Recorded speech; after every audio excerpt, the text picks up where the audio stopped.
for whatever reason, I ended up being on the front page of the Wall Street Journal with my picture. and it was like the waterfall after that of interest. I mean, I was on CNN on a live debate with a law professor, you know.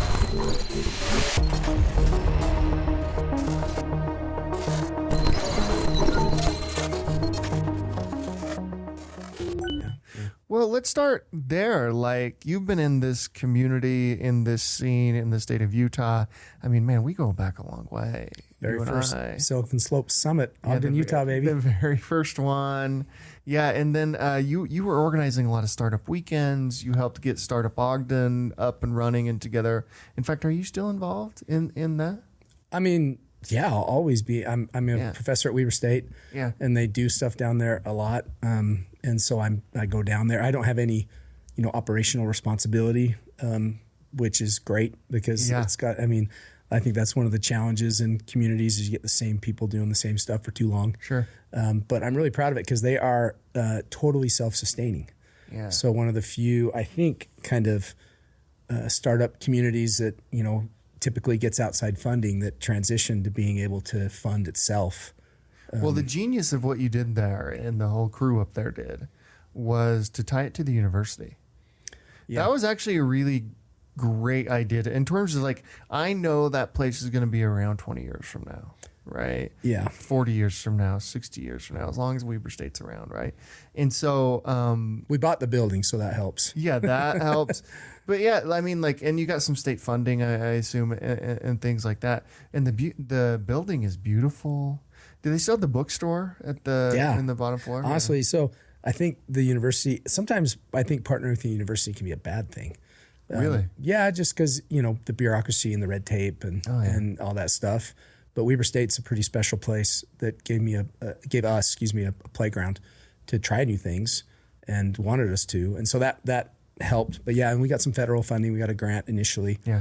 But like I said, operationally, it's been profitable, to use a private sector term, for a while. But that bookstore downstairs is pretty dope. I mean, they've got a lot of really unique, creative merch, not just Weber State stuff, but they've got this huge Cotopaxi collection and some other brands and stuff. And so, it's that really funky vibe that makes it one of the cooler kind of old buildings that's been, it reminds me kind of what you got going here. Yeah, it is actually somewhat similar to what we have here with the old brick and things like that. But the way it was remodeled and everything is unbelievable.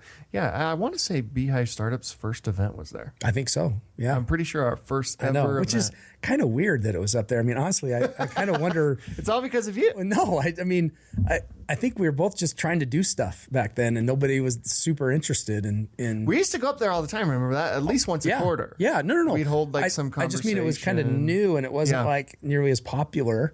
And I think we were just trying to hustle and bring people together, Oh yeah, nobody cared at all about BS startups.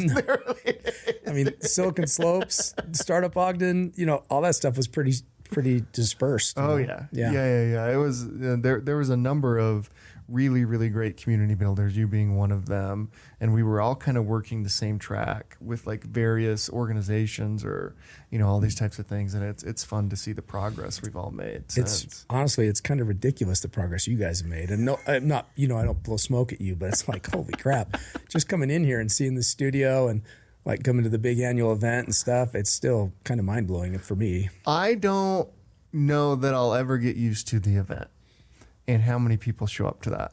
I get that. It still blows my mind, right? Because we're not, again, our team's less than 10 people, at Silicon Slopes. We're not a huge organization. And the way we promote the event is through our newsletter. Yeah. And for the craziest one ever, a seminal moment for the organization, and I think for the state, and there's been a lot of them, is when Zuckerberg came on stage. Oh, yeah. Absolutely. In 2020. It was right before the pandemic broke out. It was January. Then the pandemic happened in March. That was a seminal, that was mission accomplished. Oh, here this is really cool. He was in the thick of it too he hadn't spoken in public. Wasn't he in front of Congress back then and stuff? Yeah. And then comes here. Yeah, then he comes here, and that was a big one, and that was by far our biggest summit too. I think over 30,000 people came to that thing. I wish the interview was a little better, to be honest. But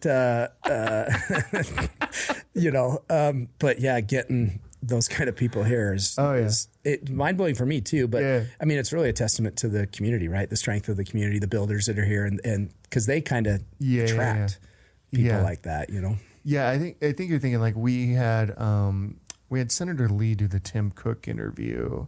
There are some times where it's like, who interviews the person actually like really matters, and there are other times where like that person's just going to carry it no matter who's doing the interview. Yeah. Right? Let me just say this: don't have politicians do the interviews anymore. Yeah. Seriously. I mean, well, I think you're thinking of the Tim Cook one because I actually did the Zuckerberg one. I like the Zuckerberg. I know that was a shot at you, but nobody was. You picked up on it, but nobody else picked up on that. Yeah, I mean, I think it probably was a terrible interview. No, it was good. It was great. I'm glad you said something because people are probably like, dude.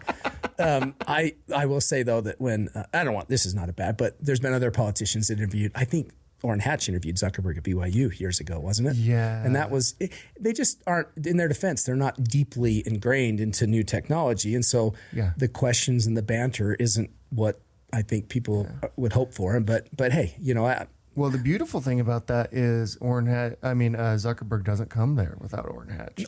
Totally. And same thing with Mike Lee. Absolutely. Right? Like we don't get Tim Cook without Mike. Totally agree.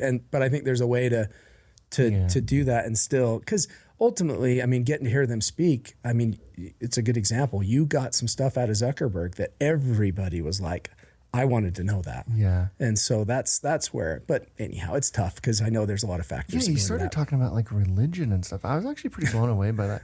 Like that interview did not go in any way what I thought it was. Same. I mean, there were still some really interesting points and stuff for sure. Yeah, but anyhow, he was in an interesting, like introspective mood, and then his whole world changed after. He's so fascinating. I think he's so interesting. This whole jiu-jitsu thing and, you know, and he's just a fascinating guy. Yeah, him and Elon fighting. What do you think of that? Who do you think would win? Zuck? I think so too. Yeah, well, as of right now, like, I mean, Zuck's been training for a long time. But I'll tell you, that's not why I think he'd win. I think Zuckerberg's got more of a nasty mean streak in him than Elon does. Yeah, I think he would. If you put him in a street fight, no rules, I'd probably pick him because I think he'd play dirtier. Oh, yeah. But yeah, he's definitely been training. He looks ripped. I mean, he's very ripped. Yeah. And I mean, if Elon's bigger, you know, but that kind of doesn't matter. But slower. In that world. Yeah. In that world, your size. Do you think they'd actually do it? Yeah, I think both of them would do it. Could you imagine if that was like pay-per-view? I mean, they're talking about doing it at the Coliseum. Oh. How crazy is that? Actually, I did hear that. That's awesome. In like Rome. Dude, have you been there? No, never. One of the coolest moments of my life, honestly, is we went to the Coliseum. We went on this underground tour, and there's a part where you can walk up into it, and you are literally walking up the same stairs that the gladiators walked up to fight, and eventually most of them die. And so it just hits you all of a sudden that thousands of men walked up these stairs right here to their death, and you come out. Anyway, it as far as right, I mean, it's very, very, very surreal. One of the cooler experiences I've had, even though it's kind of a bit macabre, still pretty cool. Well, I mean, that type of stuff is fascinating, right? Like, that was sport. That was like their NFL. That was and now we have like a version of that, like a safer version, maybe. Elon and Zuck. But the MMA stuff, yeah. I'm blown away like that's legal, but it's pretty crazy. I go back. Sometimes I like to watch it. Other times I'm like, not for me. I mean, I go back and forth. Yeah, same. I can watch it when it's like people where it's like really hyped. Obviously, the whole world would watch Elon Zuck, and they're like when Conor McGregor's doing something crazy, right? All of a sudden he's going to fight or somebody. But when they beat somebody down, and you're like worried they're really not going to live, dude, there have been times where I've been like, I don't know why I'm watching this. Can't look this away. This cannot be good. Yeah. And so, I'm not a huge follower of the sport or anything like that. Yeah. But what were you doing before you got engaged with Weber State and Startup Ogden and stuff like that? Yeah. So, lifelong entrepreneur. I grew up in, 4 different states. Moved. Really? Yeah. A lot of people, I think not a lot of people, some people, probably think I just born and raised in Utah, you know, kind of that traditional mold. So moved around a lot as a kid. Why? My dad was an entrepreneur. Okay. And they were just trying to figure stuff out. Yeah. He and my mom, you know? Yeah. And so they loved me a lot and were great parents. And but California, quick stop in New Mexico, a few places in Colorado, but they were both born and raised here. So, would come back and visit family once in a while. So it wasn't like a foreign place. Sure. But being the new kid a lot, kind of forces you to be entrepreneurial in some sense, I guess, kind of reinventing yourself, reintroducing yourself, getting good at sales, selling yourself, and so for me, I just never really wanted to be a something, a fireman, doctor, actor, whatever. Everybody else, I mean, at least an athlete or something, right? And even then, I was very real at that age. I'm like, I'm not going to be a pro athlete. I mean, I love sports and everything, but for whatever reason, I'm like, it's not happening. Yeah. And so, I just started little businesses and, detailing cars, whatever, and things like that. Yeah. So for me, it was just a very natural thing. And I just started hustling, right? I mean, when I was in high school. And got involved in a couple startups. The first startup I got involved in was Zuka Juice. You remember Zuka Juice? I do remember. Got acquired Zuka by Juice. Jamba Juice. Yeah. So that was some amazing experience. I mean, That's unreal. interesting. I was there in the early days. Got asked to do a lot of things I had no business doing. Yeah. I mean, isn't that fun when you shouldn't be doing it? Yeah. I mean, I just didn't know what I didn't. But we were just growing so fast and stuff needed to be done. I learned a lot too, grew up a lot, made a lot of dumb mistakes, but really was exposed to this really high growth, wildly successful startup. And so when that finished and that ended, it was like, food franchising, that went well. Yeah. Let's do that again. I mean, I had no interest in, I like to eat, but I was like, never wanted to be a restaurant owner or never had dreams of that, So for almost a decade, that's what I did. I owned and operated food franchises. So like TGI Fridays, I think I had 13 Godfather's pizzas at one point. Back in the day. Are those still around? Godfather's I don't really think so. It was a long time ago. I remember there was one in Spanish Fork. Did you own that one? Maybe. You probably I don't remember. I probably went to your I don't remember. I know we did some in Utah County. I honestly don't remember. I don't think so. But we had pretty much all of them in Utah, I think. Yeah. I mean, that's how long ago it was. Plus my brain's mushy. So, so I'm not dodging the question. I just don't remember. I actually could be thinking of a completely different totally different pizza place. It was really good pizza, though. The buffet. Everybody remembers the buffet, the all-you-can-eat pizza buffet. Yeah. And so did that for a long time. And then I was a franchisor for a while, too. I was the president of 5 Star Franchising, that they do painting and they're actually down here in Utah County. Oh, yeah. And so, Franchise Foundry, you know that? Never heard of them. So Franchise Foundry, we started that. It was a kind of a cool model. We would invest in companies as a minority owner that had a good business, and then we would add franchising on top of it. So do you remember Spoon Me? We did Spoon Me. Yeah. That was hot for a while. You know what? That kind of reminds me of what Andrew Smith does at Savory Fund. Well, I mean, that's probably about the only time anybody will ever say that. But we took concepts that we thought were cool and had no franchise component, and then we'd franchise them, and then we had the right to invest and buy more. So I guess there's a very light similarity there. That's been a shocking thing for me. I never thought venture capital would kind of like go into something like that, and obviously they've proven that model. They're killing. I know they are. I know they are. A genius move by Warnock to get Andrew to agree to do that and all that. And Andrew and Shauna Smith are the two greatest. I've heard. I don't know them at all. In the state of Utah. That's what I've heard. Yeah, they really are incredible. You should connect with them. They're really incredible. I would love to, just because they seem like great people. But Warnock, though, I've known Warnock for a very long time. Yeah. I never would have guessed him put money into food restaurants and franchise because all of his other investments are so different than that. I know. But he's such a creative thinker and innovative guy. He's so professorial, like you. Yeah. You guys are both like Dr. Warnock. Yeah. We've played a lot of golf together. I was a partner with Greg in the very first Junto group. Do you remember when Junto? Oh, I do remember that. Kind of his version of The Apprentice. Oh, yeah. And we owned some Love Sack franchises together. Really? Yeah, because that was one of the Junto partners' ideas. And so I own some with, do you know Ryan Money? Uh-huh. Yeah, Ryan and I and Greg and the Hirevue founder. Hirevue founder, yeah. Ryan's an awesome dude. Yeah, Hirevue came out of Junto, didn't it? Yeah, and you know Mark? So I knew Mark was like Ryan's like intern from Westminster. And so, and Mark deserves all the credit in the universe for sticking with that. But a lot of people don't know Hirevue was Ryan's idea. Oh, yeah. And started that. And it was too early. And so the market had to catch up to it. And that's where Mark gets all the credit for sticking around. And Mark's also a freaking genius. Mark is an underrated entrepreneur. Dude, he's a genius. Mark's IQ is off the charts. Having worked with him a lot during the COVID and the pandemic and stuff, and seeing him know me, I remember like we were on a Zoom call and he's like, yeah, I have 2 other employees or something like that. And now it's a monster company. Yep. Yeah, it's Mark is an enormous company. He is he's as legit as they come. Capital L, I like to say, with legit. So So anyway, Greg, I've known Greg for a really long time, and I was so surprised when I first read that. I'm like, really, you're getting into restaurants? It's tough business. Your old model, man. Yeah, sort of. So you were doing this franchise Foundry thing. Yeah, franchising in general, selling franchises, things like that. Yeah. And then at what point are you like, I don't know if I care about this? Very important point. Had some friends and a business partner, and they said they're from the East Coast, and they said, "Hey, we really want to bring this concept out to the West called Five Guys Burgers and Fries, and we'd love to talk to you about kind of doing this, right?" And I can't remember all the details. Yeah. And so I took my wife and kids and our kid and mom, and we went out to the East Coast and we ate burgers for like 3 days.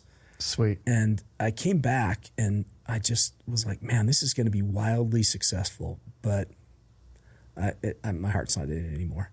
And so I introduced them to this other partner, and they've absolutely, I have no idea how much money they've made, but they've killed it, right? They ended up owning Five Guys for like 6 states or something. And so, but I've never once walked into there, had any kind of regret. Is that me? I think that is you. Is that your phone? You're good. I just pulled the total old man move and didn't put his phone on vibrate. That's the worst, dude. It's like sitting in church and you're like, dude, 80-year-old, take it off of vibrate or take it off. Sorry. This is a very relaxed podcast. It is. Alex. I hope we can talk for a while because it's fun to catch up. And so I don't know. I just thought I've always been an early adopter. I remember my pizza places, I built a single screen view of video cameras for all of my stores that I could watch in real time. And I know that sounds really silly and stupid, but back then that was a really unavailable thing to normal companies. Sure. And so I'm certainly not a programmer, but my mind has always enjoyed, early tech solutions to fun problems. And so I was just like, I really want to pursue that now. Mm-hmm. And I had a little bit of freedom and flexibility with some, small base hits, and it was like, let's do it. Yeah. So that shifted my whole second half of my career, if you will, into more technology oriented stuff. Yeah. Although I got pulled back into a franchise or two. I'll never do that again. Let that be on the record. Nothing against them, but what do you think of, not to go off on too big of a tangent, no, let's do it. Crumbl. So what they've built, that's like a over $1 billion company at this point. That is a huge, and they're doing the franchise model. Dirty Dough's doing the franchise model. Utah's actually pretty good at this. Yeah. So I actually wrote a post that got a fair amount of traction about it because I have some previous experience in that space. And Jason McGowan and I went back and forth on stuff, and that was really them calling themselves a tech company. And I'm like, dude, you're not a tech company. Yeah. You do some really innovative things in technology, super impressive. And you're a leader for sure in that space, but your product is cookies.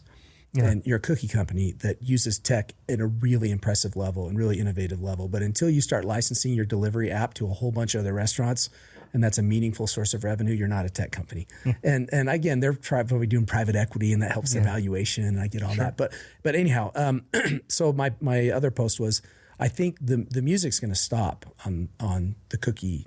You think it might be a fad? Absolutely, dude. Yeah. Think about bagels, smoothies, donuts, yogurt. Yeah, I remember when yogurt was huge. Yeah, acai bowls, pretzels. Fill in the blank, dude. And so, there's very few Cafe Rios of the world that are just a new food thing that just sticks forever.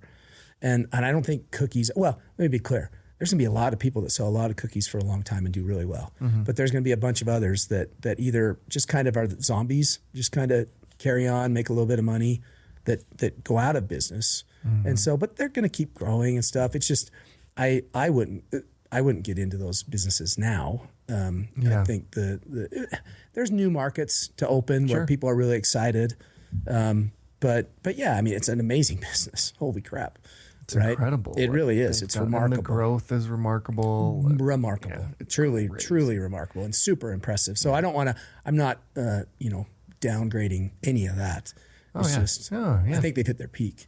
Yeah, who knows? Like, it does seem like we've had a lot of fads for sure. There's no question. It's the nature of food franchising, though. Really, the question is cookies going to be a mainstay like ice cream is, or something like that? Like, but even still, ice cream. Where do you wait in line, or where do you? I mean, like that's true. Like, remember when Sub-Zero was big here in Utah? So Sub-Zero was a franchise Foundry deal.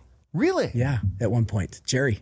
I loved Sub-Zero. I still love it. I still think it's a really cool concept. But think about the Cold Stone Creamery is a great example. Yeah. That was hot. I mean, I haven't been to one in a really long time. Mm-hmm. There's still a bunch of them out there. They still do fine, but you don't really talk about it or crave it. Same with, Baskin Robbins. Wow. Yeah. I think that's what they'll become. They're not going to go away by any means. Yeah. By any means. Yeah. Don't get me wrong. But I just think the meteoric growth and this, all the gobs of money they're making it's gonna slow. It always ends. Right? Yeah. It's like the Web3 stuff. Like when everybody's going like crazy, well, this is gonna blow up. Yeah. This is not. Yeah. And not in a good way. This is actually right. Like yeah. Speaking of Zuckerberg, oof, right? So what was the first tech thing you did? So let me think. So I built an app that was, I don't know if this was the first one. Actually, I think the first one was we were building websites for small businesses. Okay. I think that might have been the first one. And this is back when small businesses didn't have websites. Oh, yeah. So, that sounds like a very archaic thing, but that's how Omniture started. Exactly. Yeah. Yes. Mycomputer.com, actually. That's exactly right. So, yeah, very similar. And so we built websites for small businesses, and that grew quickly, and sold that, had a modest outcome. And so I think that was first. But then I was a very early adopter of Twitter. I think I was like user 60,000 or something like that. Oh, wow. I could be wrong. It could be less. It could be more than that, but it's some decent, early adopter. And, for me with Twitter, I was like, man, this is a tool for businesses that they can leverage. Yeah. I wasn't even thinking about like personally. Yeah. And so one of the things I thought was interesting is like, it's all these real-time updates. Yeah. So how can businesses get real-time leads? And back then their API was wide open. I know. And all the geolocation stuff wide open. And so it was called TwitJump. And it was an app that essentially would deliver leads in real time based on geography and topics. So basically, if you were an insurance or a car repair place and somebody was like, dang it, I got a stupid car, in real time, they get a notification. You could hit them up and say, hey, I'm car place. I'm nearby you. We can come help you, kind of thing. Way ahead of its time. Yeah. But grew really fast. I can't remember how many thousands or tens of thousands, a lot of users quick. Yeah. And so that was fun to build an app, and it was just me. Yeah. I outsourced the app development. I built the wireframes and had the design, and got a lot of help from a lot of people in the community. Actually, Warnock hosted a meeting. Sid Tetra was there. They were giving me all these ideas, and that was rocking. At the same time or close to it, when I had left the franchise world, and again, I might be mixing up a few of the details. Brock Blake, who was a close friend of mine, was still doing Funding Universe, and had the opportunity to join Funding Universe with another company, with Levi King. Do you know Levi? Oh, yeah. Nav.com. Oh, yeah. Another really great entrepreneur. A lot of people don't know about. Incredible career. Yeah, and a few others as well. Trent Miskin with Brock, who's been there from day one. And we all came together, and that business acquired TwitJump because we were providing tools to small businesses, right? We were all things to small business back then, and brought that business together and launched Lendio. And so, and at that time, we were killing it. I think we were number 34 on the Inc. 500 in America, and in like all categories. And we were number one in Utah, all categories, on the Inc. 500. And so we'd had a remarkable, I think it's 5 years that they do that. So we'd had a remarkable 5 years of growth, right? Yeah. And then we launched Lendio, and that was bananas. That totally torpedoed the business model for a while, and obviously has come back, dramatically and remarkably, and Levi and now and for sure Brock and Trent. Yeah. They're two of the more impressive for me. I mean, it's been over a decade. Well, they've been working building on that thing. Oh yeah. Yeah. And they've certainly had their ups and downs. Oh. But man, it's no question of success at this point. It's a very successful company, but talk about the definition of grit and grind. Yeah. I mean, the roller coaster ride there has been intense. And so I was doing that with them, and I will say, I'm not a big person on regrets, but if I could do things differently, is that a regret? I don't know. I was a really mediocre husband and father. All I did was work. That's it. I mean, I had no hobbies. I worked like 100 hours a week for a long time. And I was, so like I said, I was not in a good place in my home life. I weighed 75 pounds more than I weigh now.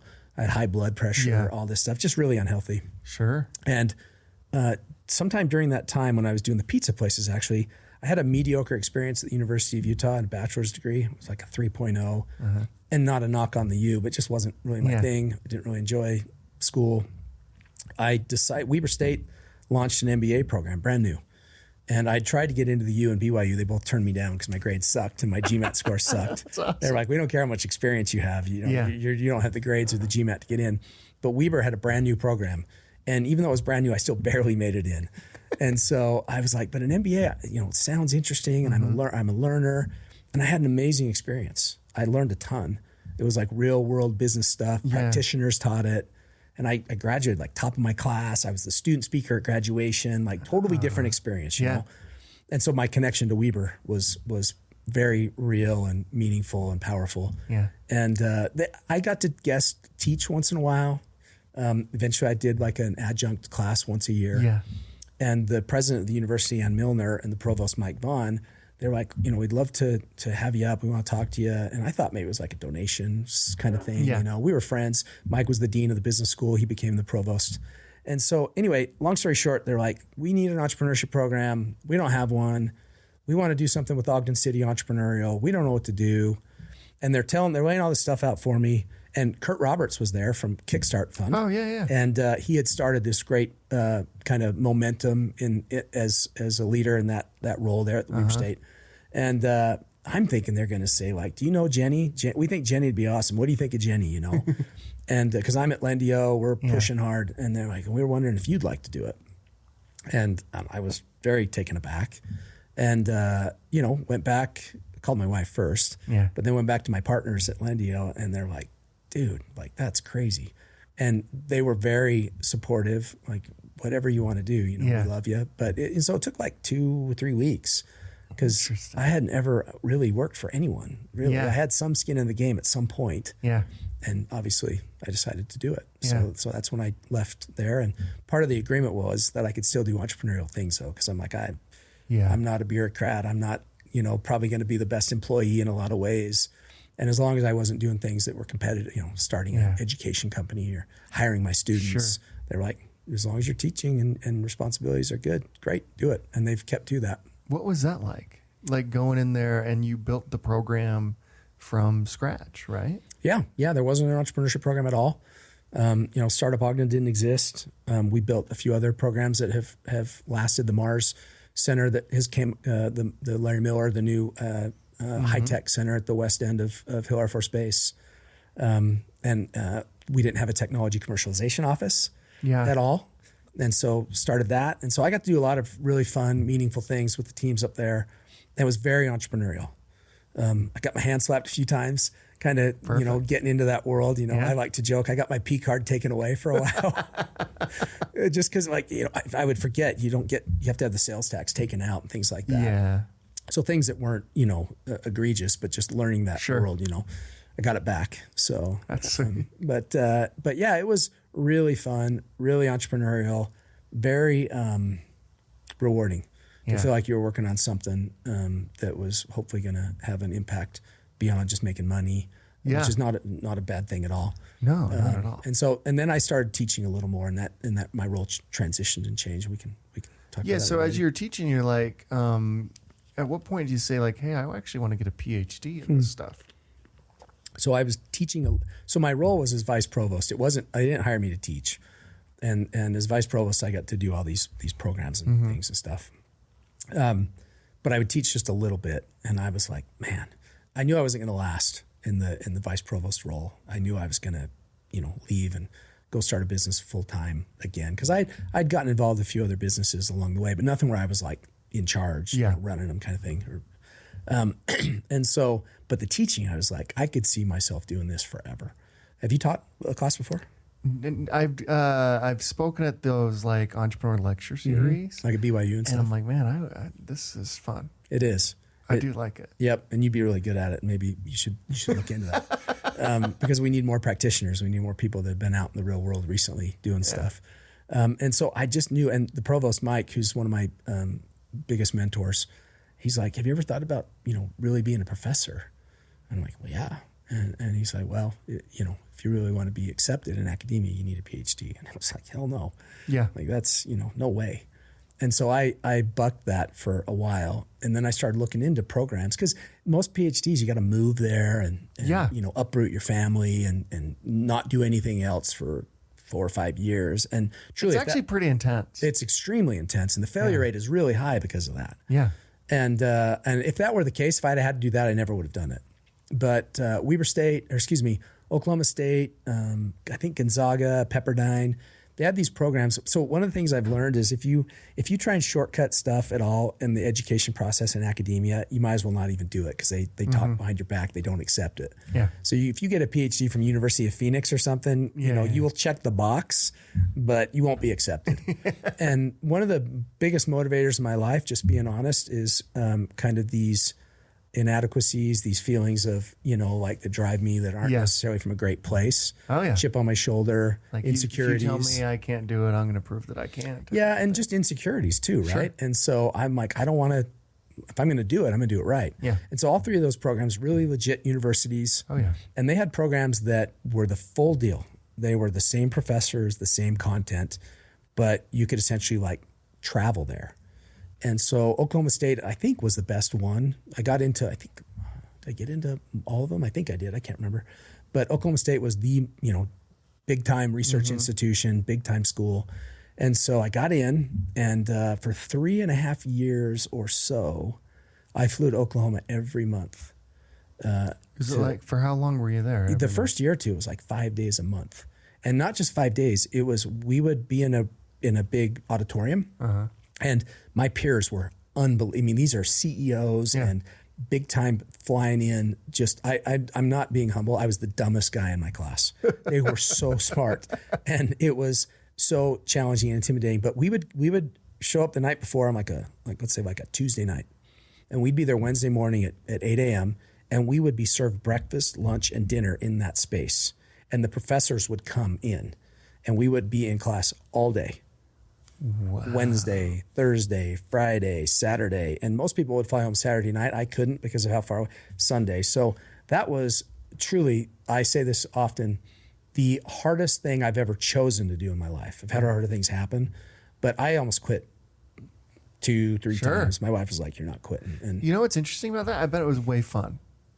But the fun? Wasn't it fun? Like, it sounds kind of fun to like just go and be taught and learn, right? It was not fun. You didn't have any fun. I mean, my peers, I had fun with my peers. It sucked, dude. Really? Yeah, because it's just like PhD level statistics all the time. And I'm not good at that stuff. I can see that, yeah. I mean, it's they're teaching you how to do research. They're not teaching you how to teach. Yeah.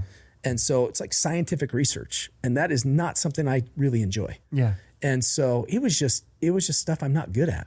Yeah. And there were a few classes I really liked. The professors were amazing. They're brilliant and really helpful, wanted you to succeed. Yeah. But I struggled, man. I bashed my head against the wall. It was really, really hard. And I don't like to fly. And so being on small airplanes over windy Oklahoma every month gave me a lot of anxiety. And so it was really rough for me. Oh, wow. Well, my peers really loved it. Yeah. But for me, it was really just a gritty, don't quit, the end goal kind of thing. And I have to say, I think something like only 40%, 50% of my class actually finished. Really? And I think I'm the first one in my class to get tenure.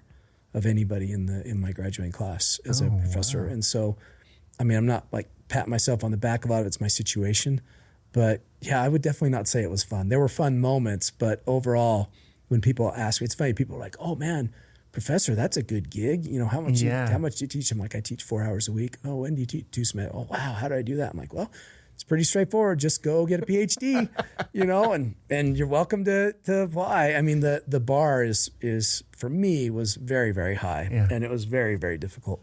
Oh yeah, I honestly can't even imagine doing that. Like just like the time away from the family, the time away even from like the career. I assume. Were you still working and doing something? Yeah, no, I worked at Weber. That's another thing. Weber State, great place to be because they fully supported it. Mm-hmm. They're like, do it.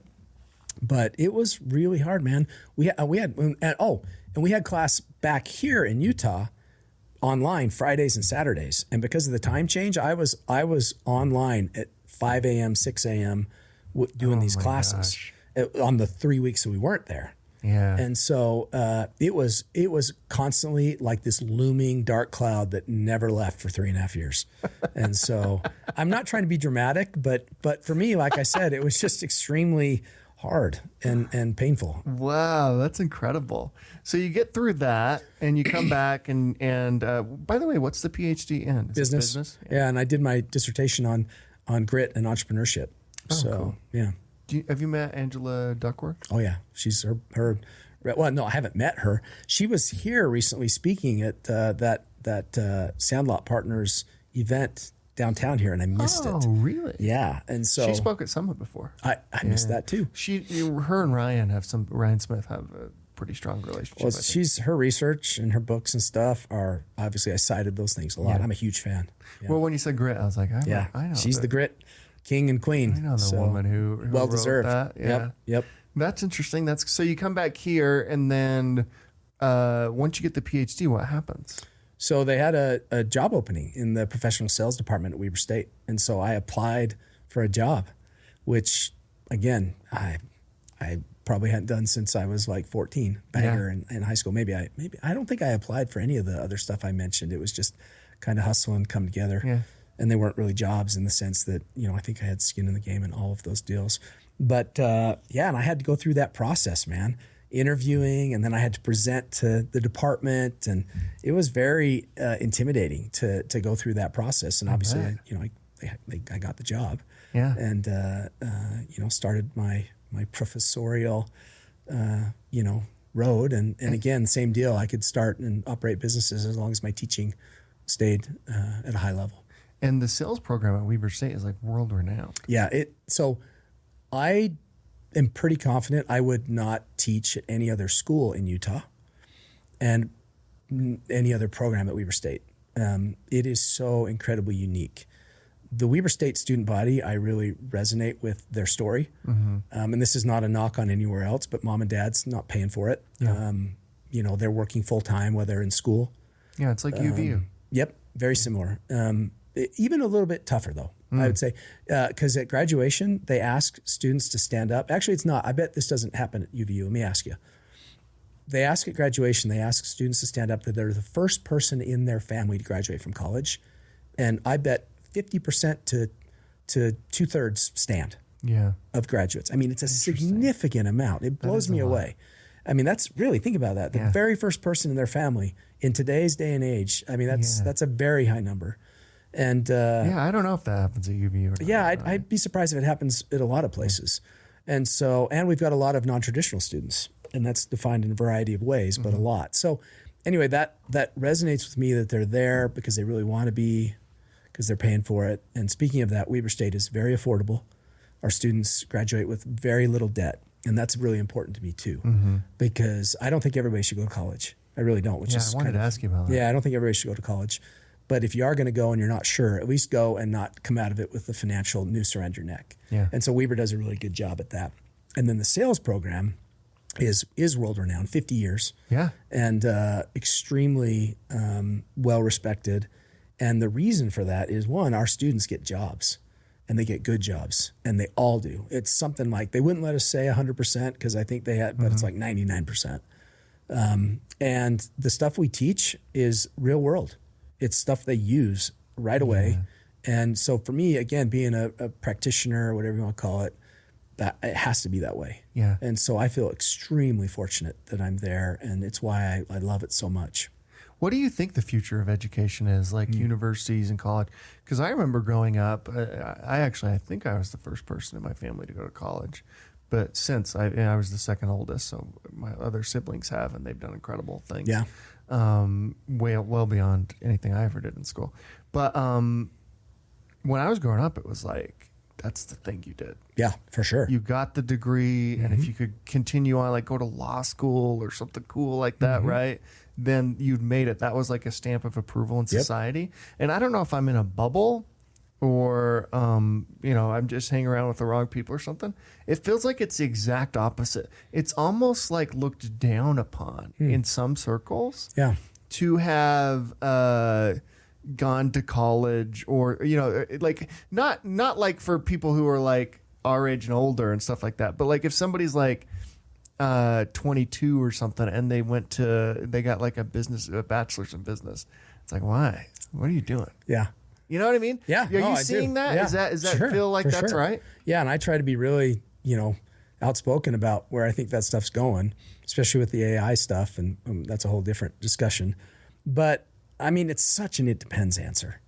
For sure. One thing is there's this argument. So there's a lot of colleges that are way overpriced, and I don't really care what you learn. The debt you're coming out with or the money you're spending is not worth it.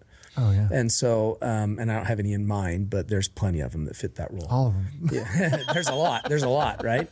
And so, but there's others that, so once you check that off the list, and I think if you say, there's some argument to be said for learning how to learn, and you can definitely do that. I mean, I'll say this, my time at Zuka Juice, I've learned more than all three of my college degrees. For sure. I really, truly. About business and how to run a business and all that stuff. Those, I can't remember how many years it was, but bachelor's, MBA, PhD, I learned more in that first role, getting in with a startup that was very successful and grew than all the other combined. But do I think my degrees and my education weren't worth it? Absolutely not. Do I think other people should get 3 college degrees? Absolutely not. So it really depends on your personality, your risk tolerance, the kind of careers you want to go into. Some people need to learn how to learn. There's a social side of it that I think is important. Growing up and having that fun experience for a lot of people is really important. Yeah. And if you can do all those things without being saddled with debt and stuff, I think it's a great option for a lot of people. Yeah. And if you're in the right programs and stuff like ours, biased or not, it does lead to really good opportunities. And I think most employers actually view our degree differently. They're like, you've done a 4-year program in sales? That's so unique. Oh, for sure. What have you learned? And you hit the ground knowing how to use Salesforce and knowing how to do a pitch and knowing how to cold call and knowing how to have, etiquette and manners in a meeting and write an email. I don't think anybody's like, well, you wasted your time. No. Especially if you come out of there with no debt. It's like, now, does it take 4 years to learn all those skills? No. But we've got a very proven, a good process. They have fun along the way. And so I think programs like that are much more attractive than some of the others. Now, a lot of these companies have removed college degrees from the requirement. So that definitely adds to that. You don't have to have a degree to work at XYZ. And so that added to it. And then you've got all these boot camps and, shorter term things that I think are great. Were boot camps a fad, or are they still happening? Like, boot camps were so big, I'd say, in like 2012, 2013, 2014. Even later than that. I mean, what do you consider a boot camp? Like these 3-month kind of things? I'm thinking like, Dev Mountain, which is this incredible boot camp here in the state. And then there was a bunch of other I was on Dev Mountain's board and participated a tiny bit in their exit. So, I mean, watching Kalen, and Kalen's doing really cool stuff now. He's a smart dude. Cool stuff. Mm-hmm. Yeah. The education AI stuff that he and I just totally went blank. The Lambda co-founder, Austin. No, Caleb Hicks. Oh, I see. Yeah. So, and Lambda or Bloomington Tech. Bloom Tech. That's that's definitely not a boot camp in my view. It's a really awesome way for people to learn and get into that. But I mean, I don't know. I mean, you've got like V School and some of the others that are really successful. They're doing really well. And so I think they're still a very viable option for a lot of people. You got this new sales one, Sales Dojo, something like that. Yeah. They're doing sales boot camps and stuff.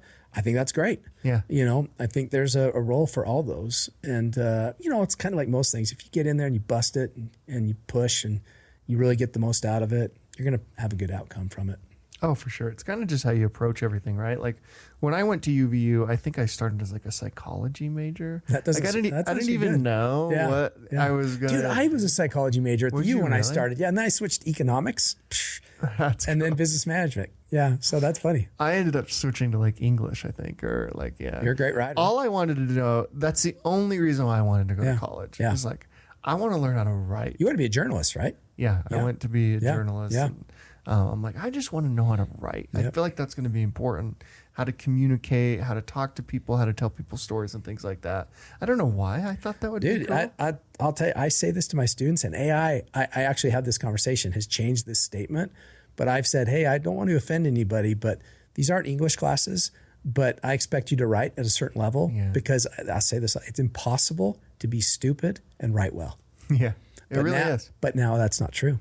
Yeah, that's you can write well with AI and be real dumb. Are you noticing like more AI submissions and stuff like that? Yeah. Like, you are encouraging it, huh? You're all over the news and things like that. Dude, it was crazy. So I teach AI stuff, and I teach a sales technology class. So Salesforce, LinkedIn, HubSpot, that kind of stuff. And so those all have, AI enabled tools. And so I'm always trying new stuff. Every semester I bring in new things, new tech to try. And, I started using ChatGPT at the end of December. Mm-hmm. So it was still fairly new. And very first thought was, this is unbelievable. And this is the greatest cheating tool ever created right after. And so I just decided over the break that I was going to completely allow it. I was going to even require it in some cases. And somewhat controversially, right out of the gates, I showed them how to cheat using it if they wanted to. Because they're going to figure it out anyway. So let's just get it all on the table. And I integrated it into my syllabus right away. So January 5th or whatever, we were using ChatGPT in my classes, which apparently was controversial. Yeah. And so I would write about it occasionally on LinkedIn or whatever. And this reporter from the Wall Street Journal was searching like Professor ChatGPT, found me, ended up interviewing me, a bunch of other professors. For whatever reason, I ended up being on the front page of the Wall Street Journal with my picture. and it was like the waterfall after that of interest. I mean, I was on CNN on a live debate with a law professor, who didn't think it should be allowed. What was that experience like? It was awesome. I will tell you what, I don't get nervous very often anymore. So I used to be deathly afraid of speaking, to the point where in high school, deathly afraid. A story I'll tell my students, there was a marketing class, which was one of the few classes in high school that it was easy for me. I had a total A. I was a sophomore who had just moved in, and I was in classes with juniors and seniors. And the end of the semester or quarter or whatever, the big project was a presentation in front of the class. Mm-hmm. I took a 0 on it. I got an F, and my grade went from an A to a C because I was too scared to get in front of the class and do it. And so, I was deathly afraid of it. And so I've pushed myself over time to now where I enjoy it. Yeah. But I'm sitting there getting ready to go live on CNN on a Friday night in front of millions of people. And I get a notification from my watch that my heart rate is unusually high. That's awesome. So I was excited, but I was like, holy crap. And you're in the green room and it's very Were you in intense. New York or where? No, I was here. I was here in Utah. Utah. I see. Did they have they have these remote studios and things. Yeah, it was really impressive and intense. And then when you're on, it's live, and it's like a 3-second delay or whatever, know? So it was really fun and very, intellectually stimulating, and I loved it. But yeah, so there's been a lot of media attention there and stuff, and I've had some fun opportunities. But I feel like I'm just doing what I would do anyway, and that's try to bring super current tech into the classroom. Yeah. And to your point, I am seeing it used a lot because I'm requiring it to. But the way that I've in my class, there's a way for them to use it and not use it to cheat. I make it very difficult. Mm-hmm. This doesn't work in like a math class or an English class, but in my class, so there's other AI tools besides ChatGPT that I want them to use. Yeah. So if they use it for any assignment, they say, I used this. Here's the screenshot of how I used it. Here's the screenshot of the outcome. Mm-hmm. And here's my thoughts on it. Now, here's my thoughts on it. Then they have to share that with me with no notes, either a 3-minute presentation live or a video recording. And so, because it's very difficult to speak about something without notes unless you got it, right? Yeah. And so what I found is is the base level of learning for my classes has been raised. And so the final outcome is much better. So they're learning way more using this process and tool and at a higher level than they were without it. So I'm extremely bullish on it. That's cool. In my classes. Yeah. The other thing that I'm watching in the fall that I think is interesting is this choose your own adventure style of assignments. Because I try desperately to create assignments that everybody will understand. No matter how much I change them, I always get students say, I don't get it. And I'm like, I've recorded a video, I've got links to articles, I've got step-by-step, and it's not a knock on them. What I've realized is there's just ways of learning stuff that I don't understand how to communicate. Yeah. So what I've been working on with ChatGPT is say, I want you to take this assignment and I want you to make it for this kind of learner and this kind of learner and this kind of learner. And then I'm going to let them choose. You pick which way you want to do it and all of them get the same points. And so I'm really intrigued how that's going to go in the fall. By letting them choose kind of the same assignment in different learning methods. So, and the advantage you have, which you've mentioned a couple times, is like you can still do entrepreneurial stuff, which leads us to your hat. Yeah. And this, what are you doing? You're building. I've never even. Are you one of the first, if not the first, in Utah to do like a used electric vehicle dealership? Or tell me like what it's all about. I mean, you're getting a lot of traction on it. It seems to be going really well. Yeah. Yeah. So definitely the first in Utah, one of the first in America, from what I can tell. So at the beginning of COVID, a close friend and business partner of mine, we were just talking, he's been driving Teslas forever. I'm this early adopter that loves stuff like that. And he said something, like, I wonder if there's a market for used Teslas.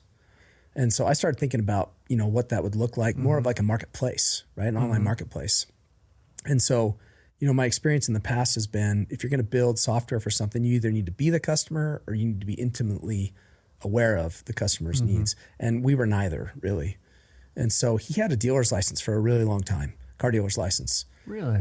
Just for little fun, side deals and stuff, which, by the way, getting a dealer's license, when I say fun little side deals, it's not cheap. You have to have a building and insurance and a bond and follow these really strict rules. So met the requirements, but it was not a thing, Yeah. And so I bought a Tesla. I signed up on the deal and I bought a Tesla at an auction. And then I sold it on KSL. I'm like, that was fun. That was interesting. And just started doing that with the intention to build a marketplace for other people to buy and sell used electric vehicles. And our paying customer would be dealers, a KSL model, which KSL Cars, dude, is a monster business. People have no idea. They have no idea. Just KSL.com. I know the numbers and they are ridiculous, top line and bottom line. It's a monster. Yeah. And so I thought, we'll build the KSL for electric vehicles. Because have you ever shopped for an electric vehicle online? It's a joke because everything's designed for gas cars. So it tells you all these things you don't need to know. It has air conditioning and airlock brakes. And of course they do. They're all new cars. But what kind of full self-driving does it have? No idea. And so how far will it go on a charge? No clue.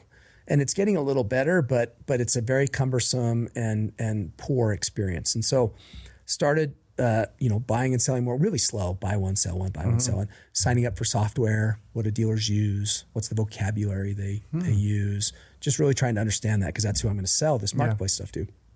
And so as I'm doing that, we were able to acquire evcars.com.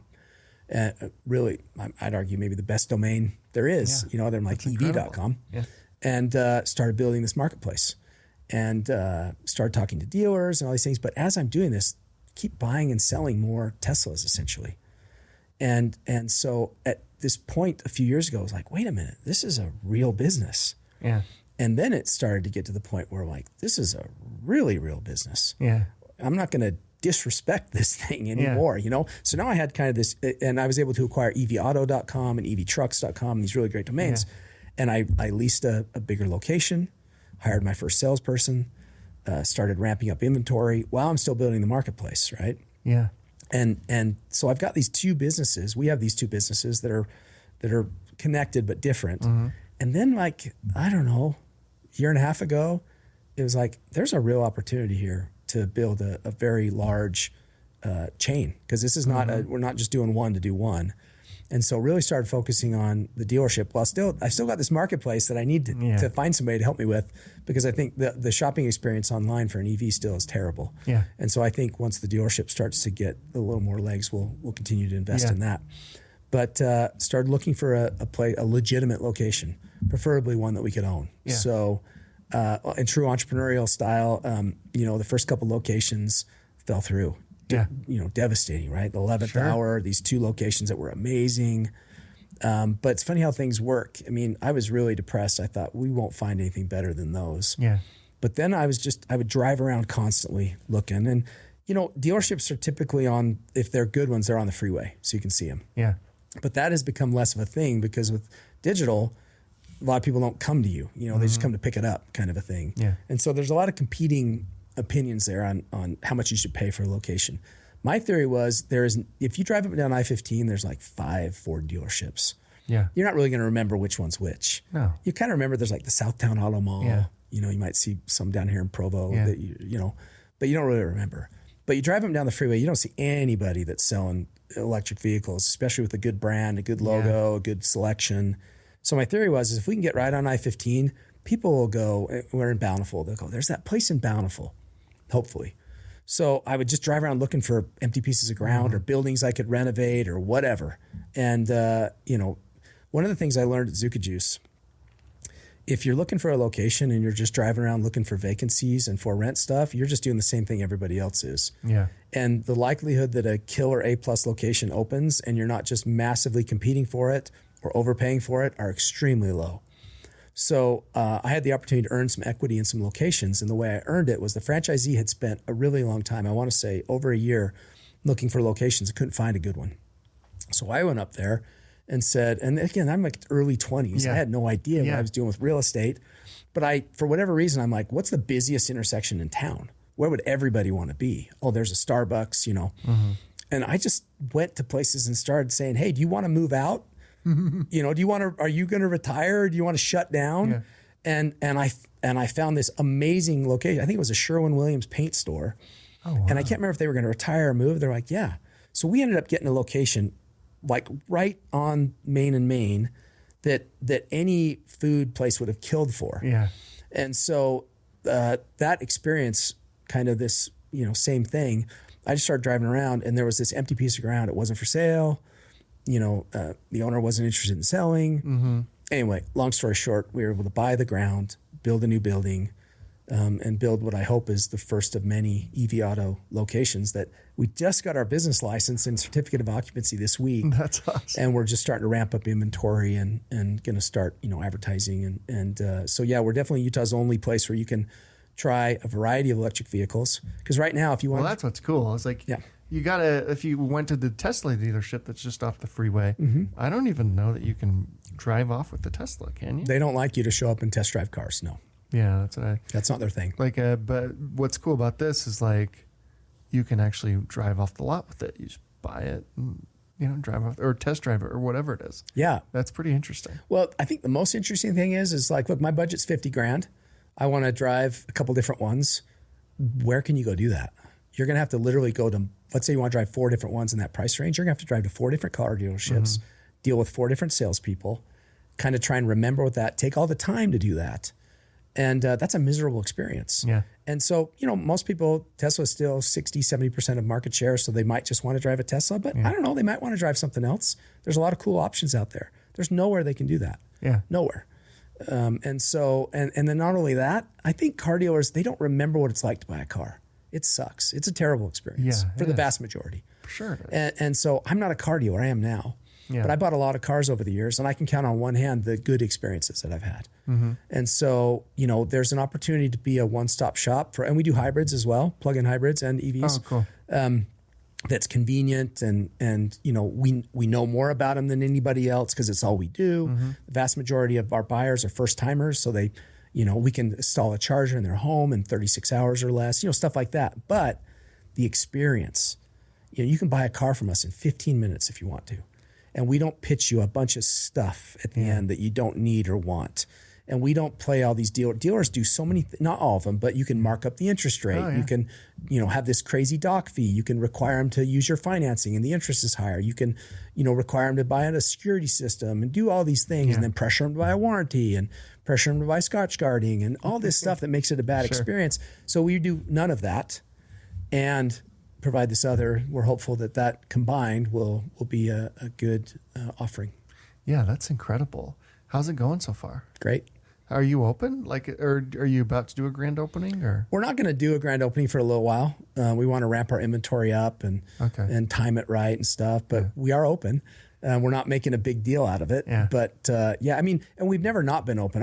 We've been selling cars for 4 years, and so there was a little transition from our old location to our new one where we scaled way down, and so our inventory was by design really low. Yeah. And so now we're ramping it back up. But we've got Teslas and Rivians and Hyundais. Porsche, BMW, I'm forgetting Nissan. I think we're going to have all Toyota. We don't have any yet, but we're going to try and have a little bit of everything. That's cool. So different budgets, different brands. What do you think of Carvana? That's it. I had a discussion just yesterday with an old friend. Some of it public, some of it private on Twitter. I think it's a miracle that they're still in business. Did you see they just barely recapitalized all their financing yesterday? Not just still in business. Yeah, they're like the stock went up. At least when we're talking, who knows when this is released, right? if the stock's up or down. Yeah. But the stock went up like 30-40%, didn't it? Yeah, they got rid of a couple $1 billion in debt and did all these things that clearly staved off bankruptcy. They're going to survive. I think their business model's, cool. Buying cars online, having them delivered to you. I think the vending machine thing is weird. I think you can spend a lot of money on digital marketing than you spend on one of those things. And I'll never understand when companies do that. Maybe it works, maybe it doesn't. But we're talking about it and it's super visible. But like I said, you think about how many Facebook ads you could run for that thing. For sure. You could do every billboard in I-15 for a year for probably that same cost or more. Oh, for sure. So I get it. But they had unlimited money for a while, and so they were buying cars for $10 and selling them for $8, that doesn't work. Yeah. And so if they can, it sounds like they've kind of rectified that. I still think this model of buying online, delivering online is going to continue to be really popular.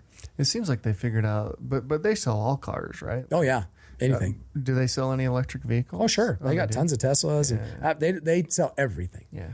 Everything. That's cool. So yeah. Who is, obviously Tesla's winning and in the electric vehicle. Yep. But do you see that continuing like a decade from now? Do you think they're still the clear winner? Because it does seem like some really serious companies are getting involved here. Yeah. Maybe even partnering with Tesla and in various things, like Porsche is a very serious company. VW is getting involved in this. Toyota.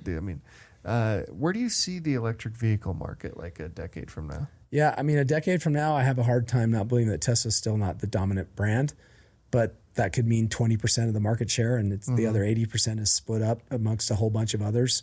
I don't think it's going to be that dramatic, but I think they have a $1 trillion lead on everybody else. Yeah, that's just and that's why. So that's why you're seeing all these companies joining their charging network. Yeah. So Ford and GM. That's why he's such a genius. He's such a genius. He really is, man. Though if you hear him talk about it, I believe him. He said, we built the supercharger network just because we had to have it for our customers. Yeah. We didn't really realize that eventually, we were going to be able to have it be everybody else's too. I think at some point they did, but they started it out of desperation. Yeah. They had to have a way for people to charge when they traveled. So, but now his competitors are paying him to use it, probably paying also to build it and grow it. He's essentially going to own all the gas stations in America, and it's the razor blade. They're going to just keep making money on it, So. Yeah, so now that all these big manufacturers have said the cord, the tip that is unique to Tesla, they're all going to use that moving forward. That is a commitment to the supercharger network. And it's really good for the EV market, though, because the big concern for the public is range anxiety and travel charging. And it's fairly legit if you're not on a supercharger network. It's legit, and that it's just a little bit more inconvenient. You're not going to get stranded. You have to go to like if you have a Toyota EV, you can only go to a Toyota one, or if you had like that doesn't make any sense. Well, you don't have to go to a Toyota one. There's the Electrify America and these other off brands that have lots of locations, but they're not as conveniently located, and a lot of times they're not as fast. Yeah. And so this new thing will allow them to charge just like a Tesla does. You drive up, you plug it in, you drive away, it charges your card. You don't have to do anything. You have to put anything in.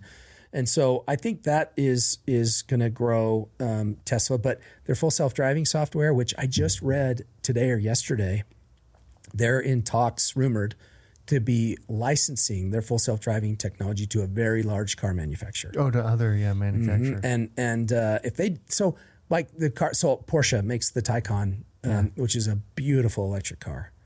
The self-driving, you don't even want to call it that, is pathetic. Yeah, it's really bad. It doesn't work very well. It's hard to use, but that's not really why you're buying that car. Yeah. It's super fast. It keeps you in your lane on the freeway. You don't hit the car in front of you. But once you've done full self-driving, especially the beta version, have you ever done that in a Tesla? It's unbelievable. It turns left at a stoplight. It's the craziest thing. Yeah, it works on all roads. And I mean, it's still not perfect, but it is the future. And I think if I could have that in a Porsche, whoa. Then that like Ford's autonomous driving is actually really good. It's still not quite as good as Tesla's, but to your original question, these companies are all investing billions of dollars in it. It's definitely here to stay. They're not selling a lot of them right now, and I have theories on that. And so demand for their cars is down. Tesla was the number one, Model Y was the number one selling car in the world last month. So every time somebody says, oh, people don't, the people are only buying them because of this or that and demand stuff, I'm like, yeah, but they were the number one selling car in the whole world last month. So the demand's still pretty high. And actually, it's the highest, right, of any car, technically. And so, but yeah, I think their market share, to answer, it's going to decline. It already is. Yeah. It's already declined. And electric vehicles have kind of become political in a weird way, right? It's become like part of a political debate, and almost like if depending on like if you have an electric vehicle, you're labeled as X, whatever, right? And then if you have a Tesla now, because Elon's become political, you're almost like, what are you, like an Elon fan, or like you agree with his tweets? Like, what are you talking about? It's crazy because it's a car. It's really weird. But so I've started kind of marketing our business on social, and I get 500 Facebook comments that are all political, that are all about, pretty much basically, if you read between the lines, it's the government this and the government that and Biden this and it's crazy to me. And it's mostly just Facebook because that's where that demographic to do that kind of resides. Yeah. But no, it happens on TikTok too, actually. Really? Yep. TikTok comments, not nearly as many, but definitely, the gas lovers that are also probably very conservative Trump, types and stuff. And I like to tell, I like gas cars. Yeah. I mean, I definitely think EVs are better for the planet. And here's my thing. That's kind of crazy. That's a little bit controversial. Yeah. But here's my thing. Salt Lake City has some of the worst air in the world. Yeah. During wintertime, Absolutely. right? Worse than Beijing, like literally the worst on the planet. Isn't that true? Yeah. I think. Oh yeah, sometimes for sure. And when COVID happened and everybody quit driving their cars, what happened to the inversion air? It went away. Yeah. And so I think we got to benefit from the world's largest climate experience as far as what cars do to the air. That will never happen again, that never could have happened before. And I experienced it every day with my own eyes and my own lungs. I'm like, cars pollute the air. Gas cars pollute the air. Period. I mean, I don't know how you can argue against that. I saw it. Yeah. And so that for me was like, I don't need to read all the studies, and because you can find a study to back up just about any point of view you want. Sure. I saw it. And so, I think EVs are better for inversion. Yeah. And so I definitely am a huge fan of that. And it's a big part of why I'm in the business. But I also think a Lamborghini is awesome. Yeah, that's the thing. It's like, so what? Like either way, like I don't want to be part of like Al Gore's agenda. All right, great. But do you like the car? Like, what are we actually talking about? Some people don't buy the car. That's their main reason to buy the car. I know. It's so weird. They identify with that as part of their beliefs and the environment and their political leanings and stuff. And to be fair, I mean, the government has put in a ton of money into Tesla tax credits, incentives and stuff like that. But one of the things I have to remind people, I'm like, they've bailed out the gas car industry many times with many billions of dollars. In 2008, they bailed out all of them. Yeah, they wouldn't have made it. So I don't agree. I don't like that. Yeah. I'm not a fan of the government doing that, but it's hypocritical to say, well, Tesla has been saved by the federal, and Elon's like, yeah, we were, but so were the gas car companies for different reasons. Yeah. The tax credit thing is a different story. That's definitely, I think if it changes to a Republican presidency, I bet those probably go away. Yeah. And so that's more political to me than the money they gave Tesla to kind of survive. Yeah. Well, doesn't Elon say there's only 2 car companies in the history of the world that haven't gone bankrupt? Tesla and Ford.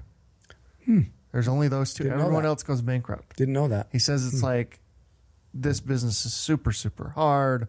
It's impossible. That's why it's so funny that, people are like, oh, Twitter's going down. Like he doesn't, well, Twitter is like $50 for him. Yeah. Like Tesla is the monster. Yeah.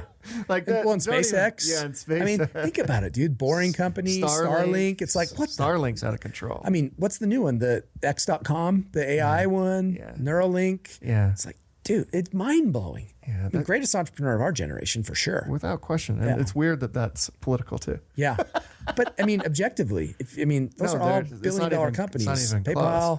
We talk about like Steve Jobs. I mean, Elon Musk is the best I've ever. I can't think of anyone. I actually think he's the best entrepreneur of all time. It's hard not to, because they're all so massive. Mm-hmm. I mean, Boring Company, I just read, they just signed a huge deal with like LA or something. And I mean, it's really kind of like, wow, that's a good idea. And they're actually doing it. It's actually going to be profitable. And then see all the Starlink satellites in the sky above Utah. Everybody thinks there's a UFO right now. And I'm like, that's a great idea. Why hasn't somebody else been able to make that happen where I can get internet anywhere for a decent price? I mean, the SpaceX thing is just completely remarkable. Yeah, what they're doing, and so it's just it's mind blowing. Truly, that word term's overused, but I think for what he's done, I think it's very appropriate. Yeah, I love when people are like he's going to go bankrupt because of Twitter. I'm all, what are you talking about? Well, he could sell Twitter tomorrow and get how many billions and billions of dollars back, and he's got unlimited access to finance. Who wouldn't give Elon Musk money? Yeah. I mean, there's plenty of people that wouldn't, but there's a much longer list of people that'd be like, oh, you need $1 billion or 10 billion or 50 billion? Sure. I mean, they'll work out terms, but he's got unlimited access to money for the rest of his life, I think. Absolutely. So, yeah, I mean, he's proven himself over and over and over again. And who cares about the Twitter thing? Either way, that's how I feel about it. But I think he's done a good job. I think he's been just, I honestly, I haven't, but also I haven't noticed a difference either way. Just there's more blue checks now. Well, it's funny. I use Twitter so much less than I used to. Really? Yeah. Oh, yeah. I mean, I almost don't really like to tweet anymore. I do on occasion because I mean, candidly, I think I want to try and get the word out about my business. Mm-hmm. I always will use it for breaking news. First place to go, no question. And I like reading tweets of the people that I follow. Yeah. So I enjoy that. But it's just a very different experience for me than it has been over the last decade, I guess, or whatever. Twitter's been around. Yeah, you were a far more active tweeter than I ever was when you were kind of doing it. I've always just been like a lurker more than anything else. Like, which a lot of people are. I'm now one of them. Yeah. So, and I begrudgingly use. I mean, I teach all this stuff to my students, but there's I'm not a big TikTok fan. I am for business. I actually think it's a pretty horrible thing for kids under 18 to use. Yeah. But yeah, there's a place for it. Back to your original comment though. I think Elon's heart is in a good place about what he's trying to do with Twitter. I mean, definitely he leans more conservative, I think it seems like. But I think overall he's trying to make it, and this is a lot of people vehemently disagree with me. I get the sense that he's trying to make it as neutral and open as possible without letting, child sex traffickers on there and stuff. And that technologically, I mean, the pace of innovation and change and stuff, just from a business tech standpoint, I think it's awesome. Yeah. What they're doing with let's try this, let's try that, let's do this. And so yeah, I mean, I think net he's done a good job with Twitter more than a bad job. I think what people forget when they critique Elon's Twitter is how bad Jack Dorsey's Twitter. No, dude, they did a terrible job running that business. They're like, it wasn't like this incredible platform before Elon got it. Like it was like, it's a toxic. It's highly underperforming. It's for what it is. Toxic place. Yeah. And how many of these are real users? The bots were out of control. Yeah. All these like it was a mess. It was just Jack's an amazing guy though. Square's an awesome business. Yeah, Jack's I mean, like there you go, do one big one to another big one. And so, I mean, he's a quirky, funky, interesting guy. But he loves like getting eaten by mosquitoes and stuff. So wild. Dude. I wonder, man, I think at some level they get so much money that it's like they can't go to the movies anymore. They got, you know, like flying in a jet's is not a rush anymore. So they just start doing weird stuff. Yeah, that's you right. know. So Elon starts having kids. That's what he does for fun. That guy has so many kids. Dude, he's a terrible father. I mean, honestly, that used to be my big rub. I mean, he's not a good dad. And he says he's not even a good significant other, you know, but cool. This is pretty trippy. So I've been really fortunate to be connected with some big players in the EV industry. And I was on a call yesterday, I won't say with who, but I'm talking to him and we were talking about it, and he's been friends with Elon for a long time. And he says to me just casually, he's like, yeah, Elon was asleep on that couch 2 nights ago. I'm like, fanboy, don't freak out. And I'm like, that's awesome, you know?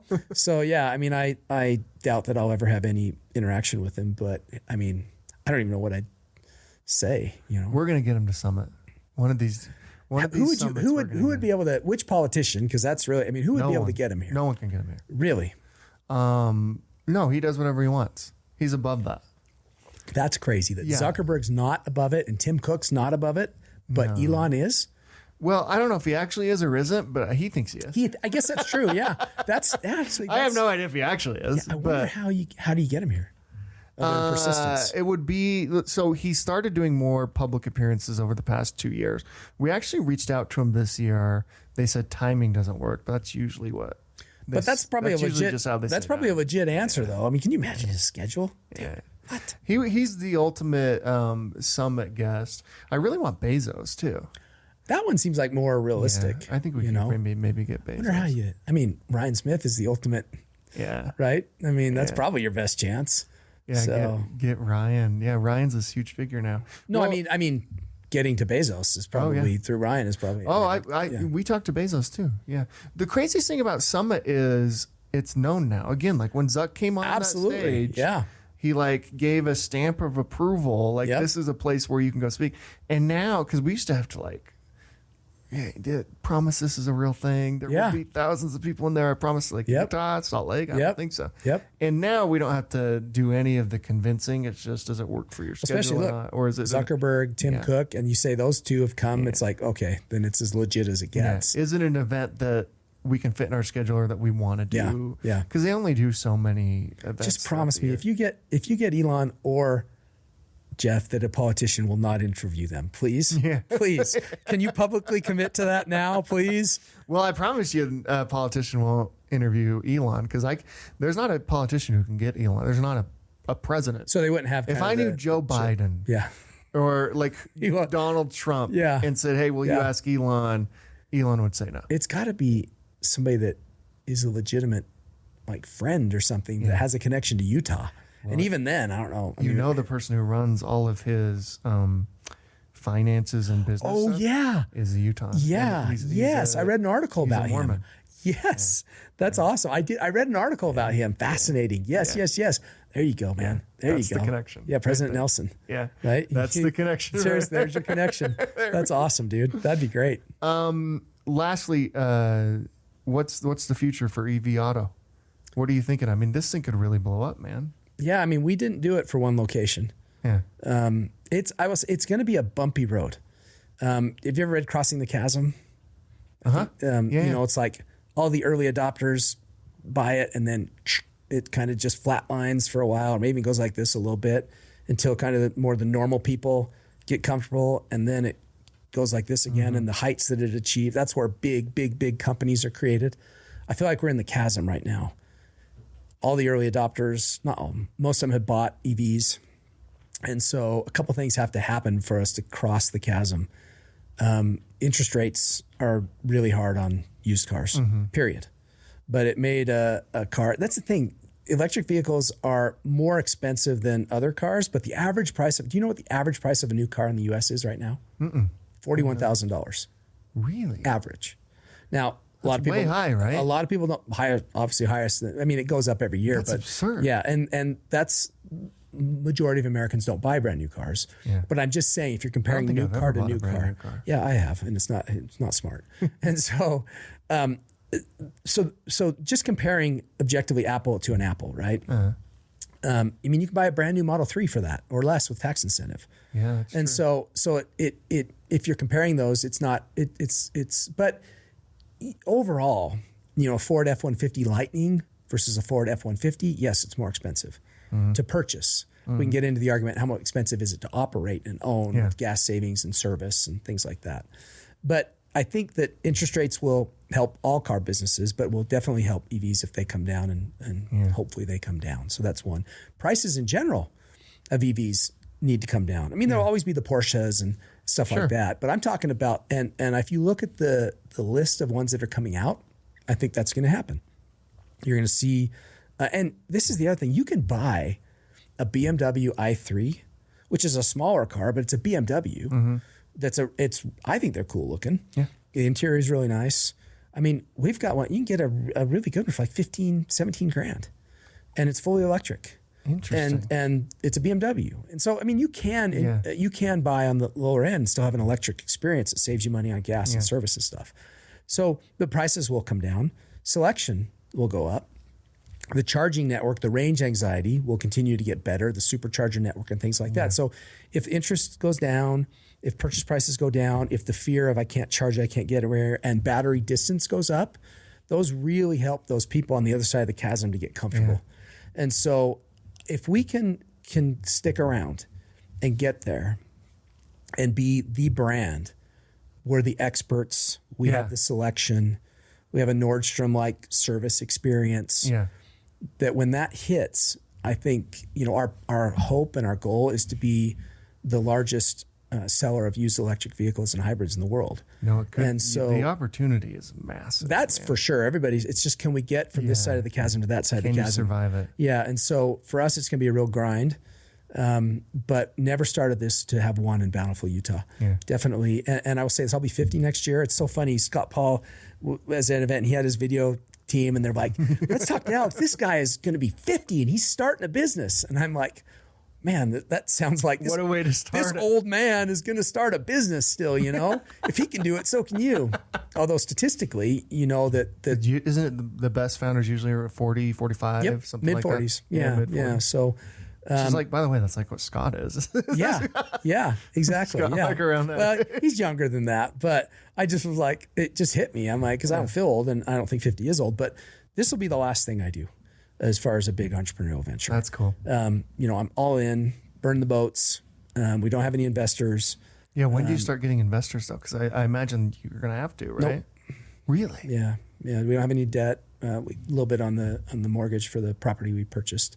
But yeah, I really don't have any plans for investors. Interesting. My partner and I were just like, been there, done that. Not a negative thing, and never say never. Don't get me wrong. Yeah. The right strategic investor, sure. if it would be not for the money as it would be for and I know that's a cliche thing. Yeah. But if somebody that's really, important in the space, has a lot of experience in the space, wanted to put money in, very open to that, right? Because that'd be stupid. For sure. But going out like raising around and that kind of stuff, I don't see that. I don't see that happening. Yeah. The freedom and flexibility of really being able to do things the way we want to is powerful. We've been profitable from day one. And so our overhead is extremely low, especially for our car business. I mean, I've been fortunate to have some mentoring from some, like really high level people in the car business, and they're kind of shocked at what our overhead is and things like that. Just again, I'm not a car dealer. I'm a frugal entrepreneur. We're just trying to figure things out. But you have to come. I mean, it looks like a national brand. I think it really does. No, it does. It looks like a national brand. Yeah, I've seen pictures of it. I've never been there. Yeah, well, you're going to come up and drive some cars. Yeah. So the goal is to aggressively expand as soon as we feel like we're crossing the chasm. And I think we can drop locations in, all around the country. And like I said, hopefully people are like, yeah, you want a really nice EV? We do clean titles, clean Carfax, all this stuff. EV Auto, they're cool. They know more about them. They've got the best selection. Their prices are fair. And so that we're there just kind of waiting for all these people because, the predictions I actually think are too aggressive on EV adoption, which I'm in the minority in my space. They're saying that, EVs will be over 50% of all new cars purchased by 2030 to 2035. I actually don't think that'll happen. But if it doesn't, it's still a massively large, growing, fast market. Yeah. So, I mean, it shouldn't be, it's still massive and growing really quick without getting to that point. I do think at some point, the majority of cars sold will be electric or plug-in hybrid. Yeah. So we just want to be there, around long enough for when that happens. What I want is the EV side-by-side market to really take off. There are some EV side-by-sides, right? Dude, have you been down to Vanderhall Motors here in Provo? You have got to go. They manufactures cars here in Provo, Utah. They've got a massive facility. They're a profitable car startup. So they originally started building those 3-wheel cars. You've seen them around, the 2 in the front, one in the back. Mm-hmm. Not the Polaris slingshot big ones, but these really artistic, cool looking 3-wheel vehicles. Gas previously. And they're really cool and they're really popular. And like I said, they're a profitable Provo, Utah based car manufacturing company. Check them out. Dude, they've got a huge facility. It's really impressive. Yeah. But they're transitioning to electric. But they've got later this year a side-by-side ATV called the Brawley. And it's got air conditioning and lights and LED, and it'll go 125 miles an hour in the sand. And it is comfortable and cool and fully electric and built right here in Provo, Utah. And I want one bad. That's what I want. I have a Honda Pioneer right now. I have a side-by-side, but it's gas powered. I don't know if you've been in those things. You got to put these types of headphones on. Dude. Or else you're going to blow your eardrums out. It is so loud. Think about the experience. Think about snowmobiles when they go fully electric. Oh, yeah. I love snowmobiling. I love being outside, but they smell and they're loud. It takes away from some of the experience. The best parts about snowmobiling is going through all the country and then stopping. Yeah. Right? So if it's electric, same with this side-by-side, you can talk and you can experience and stuff. Guess how much it's going to sell for? How much? $50,000, which is a lot of money, but for a really high-end side-by-side, it's a 4-seater actually. Yeah. That's actually very competitive. Yeah. And you get all those other benefits. So I think it's going to be check it out. They've got a long wait list. But I'll have to introduce you to them. That's somebody that you guys should talk about. Yeah. It's going to be a really big and a new car company that's profitable. You said earlier, I mean, with the bankruptcy and all that stuff, that's almost unheard of. Yeah. And that they're making them here in Provo, Utah, that's nuts, right? That actually is cool. Yeah. Yeah, we need to have them on. That's you cool. Do. Yeah, you do. I worry about like animals, like, you go deer hunting in one of those things. You can just get right up next to it. Yeah, they won't. It's true. You can sneak up on a lot of things. It changes everything. Yeah. Or go, 125 miles an hour up to catch up on them. I mean, there will be people that do that at the sand dunes. Can you imagine the videos of jumping? Oh, yeah. Going that fast. Sand dunes scare me, dude. I'm not a sand dune. I'm not either. You see these, how do they not head on collide and all that stuff? Scary. But can you imagine one of those crazy people driving that fast and going off one of those jumps? They will do it. It'll be nuts to watch. But yeah, the electric technology and motorcycles and snowmobiles and ATVs and boats. Mm-hmm. Think about a boating experience. Get rid of the noise, get rid of the smells, and it'll pull people up out of the water instantly. Instant torque. The cost of gas in a boat is very expensive. Oh yeah. So that stuff's pretty exciting, I think. I think it's way cool. Yeah. Thanks for coming on, my friend. Always good to see you. It's great to talk to you. I love you, man. It's fun I've said this to you before. It's remarkable to me to see what this has all become. And I know we're all super grateful that you're still doing it, because I know it's a lot of pressure. I have no idea why I'm still doing it at this point. Well, we're grateful that you are, because you're a good leader, and but I also hope that at some point in the near future you don't. And that's not I'm just saying, I think it'd be good for you to. Well, these can't be lifetime appointments, right? No, I'm not a Supreme Court justice. No, I'm here until I die. At some point, somebody does need to take this thing over. Well, I just think for the good of the community. Well, you're so talented, though, dude, and you've seen so many things, experienced so many things. To go out and flex your muscles in a different way, I think you'd love that, and it'd be awesome to see you do that. But yeah, it's always fun to see you. Thanks, brother. Okay, good to see you. See you, man. Thank you.